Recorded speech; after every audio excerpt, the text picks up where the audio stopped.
पापा मेरी जान हरदम रखना, अब हाथ ये सर पर तुम। বাবার অস্থি হাতে নিয়ে মায়ের সঙ্গে হেঁটে চলেছে সহজ, যেন কিছুই বুঝে উঠতে পারছে না কি থেকে কি হয়ে গেল। চুপটি হয়ে রয়েছে রাহুল প্রিয়াঙ্কার একমাত্র ছেলে।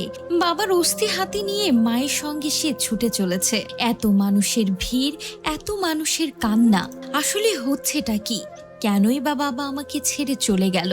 ছোট্ট সহজ যেন কিছুই বুঝতে পারছে না।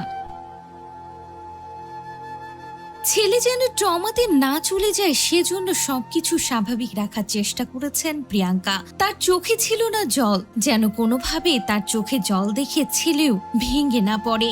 সোমবার বিকেলে বাবা শেষকৃত্য সম্পন্ন করে অস্থি হাতে যখন কেওড়াতলা মহাশ্মশান থেকে বেরোলো, তখন সেখানে উপস্থিত সকলের চোখ সে ছোট্ট মায়াবী মুখটির দিকে। চোখে জল আর দীর্ঘশ্বাস ফেলতে ফেলতে অনেকে মনে মনে প্রশ্ন করছেন, মাত্র 12 বছর বয়সে অকাল এবং আকস্মিক এই পিতৃ প্রয়াণের ধাক্কা কিভাবে সামলাবে সহজ? পিতৃহারা সন্তানের মনের অবস্থা অনুধাবন করতে পেরে যতটা পেরেছেন স্বাভাবিক থাকার চেষ্টা করেছেন প্রিয়াঙ্কা, যেন কোনোভাবে ছেলে ট্রমাতে না চলে যায়, যেন কোনোভাবে ছেলে ভেঙে না পড়ে।